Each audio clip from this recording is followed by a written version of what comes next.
How funny is that 3 years ago, Anthony Rumble Johnson was out of the UFC. Now he's ranked number 5. Shit, he might be number 1. How about that? Chill. At 05? Don't tell me to chill. The way the fuck he beat that dude down.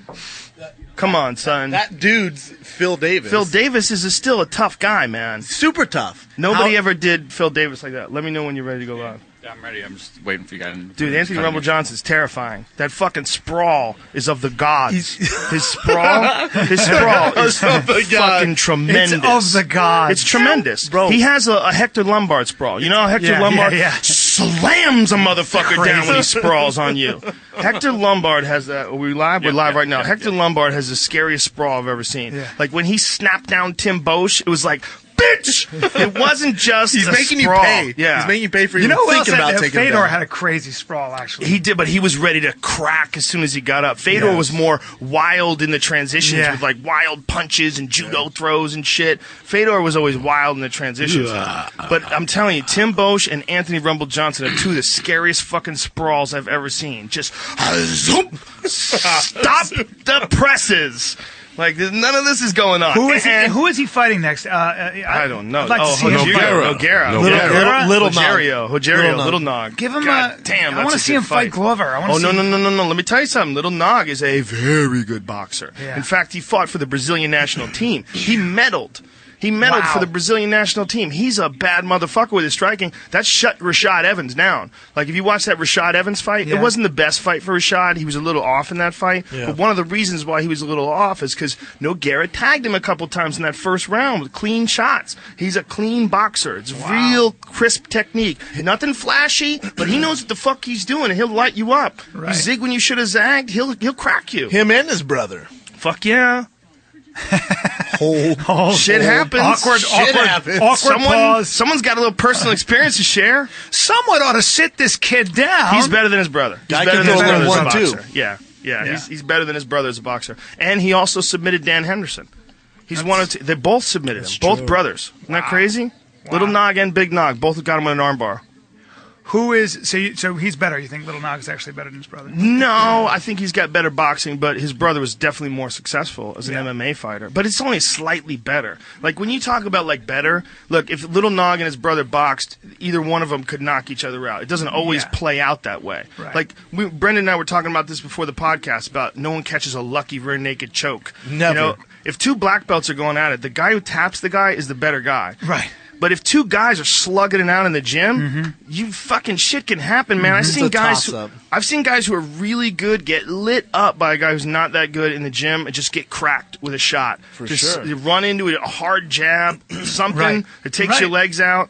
But there are lucky shots in jiu-jitsu. Why I love jiu-jitsu is I was in like, damn, I accidentally caught him in an ankle lock. You know what I'm saying? There's none of that. Ever. No. You accidentally got a rolling heel hook. Yeah. You actually got to know what you're doing. You're not going to get lucky, you know? You can any fat dude can throw a big right hand that hits you in the right spot. What is the one jiu-jitsu move that it has had the highest rate of success? Let's let everybody know round 1 of the John Lineker fight is right about to take place. If you're listening to this podcast, you never heard this. There's no philosophizing. What we're doing is we're watching fights. And as the fights are taking place, we're talking shit. Joey motherfucking Diaz is here. Holla at your boy. Joe Diaz. What's happening? Brendan Schaub Just sitting here and Bryan watching. Callen. Learning. And the fight started. You could probably, it says 4:43 right there. Yeah. When I said that, that's what it says as far as the time if you want to sync up, because there's a bit of a difference between the fights and the live broadcast that we're doing. There's like a 15-second delay, something like that. And look for me to make a lot of comments in this fight companion, guys, and then shut down. John Lineker, that dude with the red shorts, he's a fucking beast. He's one of the hardest hitting flyweights in the world. The guy cracks, but can't make the weight. Keeps fucking up and missing his weight. Did he miss weight this time? Missed his weight cut twice. He would have already had a shot at the title. Oof. Look at how he hits. This motherfucker with a heart shot. He left hooks him to the upper rib cage. Hard shot. Takes away his heart. Those are ruthless. Lineker can fucking... Shot. I'm telling you, I've seen a lot of dudes that are in this weight class crack. He's totally different than all of them. If every 125 was like Lineker, this would be a hugely exciting division. This motherfucker puts guys to sleep. He hits hard. He's got like weird power. Like when he hits you, you see dudes like go like, whoa, Get nobody ever scared? hit me like that before. I bet at 135. 125. 125, my bad. Yeah, he's a 125. flyweight, man. So he was supposed to be fighting How about DJ. that? Well, that's why he has a hard time making 125, obviously. Look at this. Ooh. Oh, shit. Nice takedown. Good strength. Look at this. Lineker's from AT&T, Brazil. right? Brazil. Yeah, AT&T. Pretty sure, right? He's Yeah, trying he's to got set AT&T. up- Oh, I thought he was about to shorts set on. up a... He's doing a good job getting over that leg, that left leg. Oh, look, he's out. He's out. Oh, he let that dude get on top of him. You know what? That's what sucks about the cage, right? You can't skip your hips back. Yeah, there's no shrimping against the cage. You're just stuck right there. I think the cage benefits wrestlers a lot more with their heavy hips, their ground and pound. It's definitely an advantage for a wrestler. Is there a jiu-jitsu move that has had the highest percentage of success in the UFC? Rear naked choke. Yeah, probably a choke. Maybe a guillotine. You think a guillotine? Or rear naked? I think the most would be a rear naked. Well, let's and see. then guillotine. They've got to have sure. it. I'm sure there's a stat somewhere, Yeah. right? Okay, what submission? Oh, and then Anaconda. Wait, hold up. There's only been one in the heavyweight division. Wait a Oh, minute, my bad. Brendan. Come on, stop. You silly Come on, goose. stop.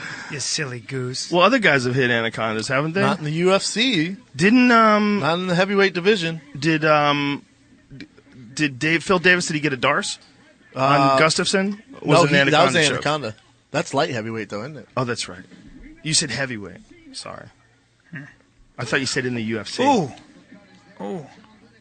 But he did get a. That was Yeah, an no, there's anaconda, been right? there's been a bunch of anacondas. I just meant in the heavyweight division. It's the dopest name, right? Yeah, Anaconda heck choke. yeah. What's a doper name than Anaconda. an anaconda killing somebody? Everybody Yeah. wants to be an anaconda when you're Anaconda. doing jujitsu. Anaconda. This is the fucking. Ooh, we caught. Whoa. We caught. This is the kangaroo choke. What? Ew. Get that away from me. But I want an anaconda, motherfuckers. Catch a dude with an anaconda. Actually, don't remember the last time I saw, besides it, not with a kick, but with a punch, somebody takes somebody out with a liver shot. Oh, it happens all the time. With hands? With hands? Well, it happens with all kinds of things. With kicks, yeah. yes, but not, I don't know about hands. I With see a lot in hands, for sure. boxing, but not. It definitely happens. That's when you know a guy's a high level striker if he's going to the body. Right. Yeah. Especially in a high level fight, if it's a high pressure fight and he's going to the body, he's a really Hard good to set striker. up, right? You've seen Fabio Maldonado fight, right? You know, he's not at the level of the top guys, and he got chewed up by Miocic. He just should not be. We called that one. Right. Just should not have been fighting heavyweight. He's just smaller. And Miocic is a They beast. shouldn't even sanction that fight. I agree with you 100%. It was a Brazilian sanctioning fight. I don't think they probably would have accepted it in Vegas.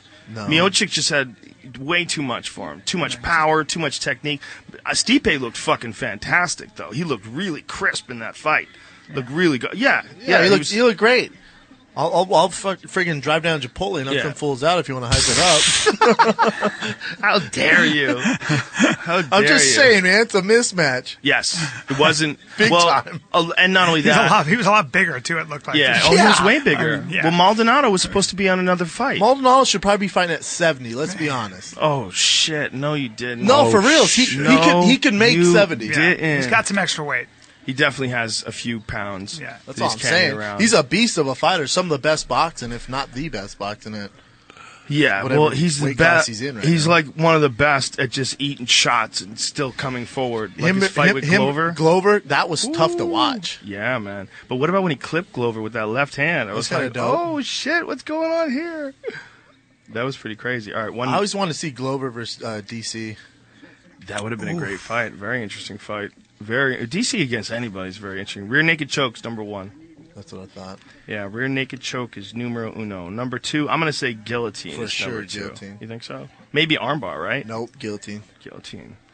Let's see. Yeah, because with wrestlers, a lot of times people shoot in. Yep, Yep. guillotine, number two. Number two is guillotine. But you can kind of crank on someone's neck and choke them out, even if you're not, Yeah, if you don't know what you're doing. Yeah. Yeah, like try pulling off a Darce Yeah. if you don't know what you're Yeah. doing. Try pulling off a Peruvian necktie Yeah, good if you luck don't know what with you're that. doing. Yeah, but you're right. If you get someone's head in there, you kind of headlock Certain them to angle. death. So, for example, Chael Sonnen. Chael's not known for his jiu-jitsu. No.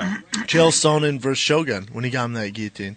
It was just kind of, and he was arching back and like straight, straight on. But a lot of guys are arching back now. A lot of guys are arching back if they have a different angle. You know, it used to be like with that arm-in guillotine that everybody would have to always say that you have to smother it. But Eddie Bravo now says that there's also a way to do it if you're like sideways, where you're arching back. You can arch back sideways. He's like, from certain angles, it's okay to arch back. It's like, that's the complexity of jiu-jitsu. It's just little tiny adjustments. Like we were talking before the podcast about Amal Easton taught me a variation on the guillotine that was really good for the defense, which is to go over the top of the back, but also there's just little variation in the way you hold it made the bone of the arm dig into the neck. And just that one little thing was like, fuck. Yeah. But when you're looking at it, it almost looks the same. Like when someone shows it to you, they're just showing you one little tiny tweak, but that tiny tweak has a huge impact. With wrestling, it's interesting because when the wall was up with the Soviet Union and East Germany, when they would meet, they had their own technique and the West had their own techniques, and they would watch tape on each other, but they couldn't figure out really what they were doing, right? Because it was so subtle. When the wall came down in the East, all those Eastern Europeans started coming over to the United States and wrestling with those guys. Wrestling changed dramatically, like in 10 years, because everybody's starting to share their secrets because they couldn't figure it out just watching tape. It wasn't like you watch boxing. It was so subtle. The little differences, like you're talking about, on like how one guy would shoot a double leg or where he was holding on the knee and stuff like that made a huge difference. Who didn't give a shit about technique. You could show him whatever you wanted, whatever he did worked. Shane Carwin, you got a hole in your neck. He was like, how's that feel? I'm like, you're literally about to break my neck off. You're going to snap my neck off. He's way too big. He's just too big of a human being. I was at a mall's place, and he walked in, and he had a rash guard on, like the skin-tight rash guard, short-sleeve rash guard, no fight scheduled, so he's eating whatever the fuck he wants, including Mexican supplements, right? So he walks into the gym, and he didn't even look like a human. He looked like Shrek, like if Shrek was a real person. Like he was so much bigger than everybody there. Like, this is ridiculous. Bro, training partner for basically my entire career since I moved out here. Good Lord. No one would work with us. It was just me and Shane. Shane took me under his wing. Lord. And paid for my private training, but in exchange, I was the only one who would spar with him. Oh my God! One day, and I'm not gonna go put his personal business out there, but one day he was going through some rough times at home. Shane-O is stressed out, and he's 300 pounds, and work's kicking his ass, and he's very, very stressed out, and he's having girl problems. So I show up to spar, and this motherfucker is there super early, like he's on the couch. He's on the couch, right? I'm like, what the hell are you doing, dog? He's like, it was rough. Shane has that deep voice. It was rough last night. Slept at the gym. I'm good, though. Literally almost in tears. So I'm like, whatever, man.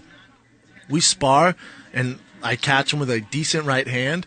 He has headgear on. 300-pound shaved silverback gorilla. I hit him with a good right hand, and he goes, fuck!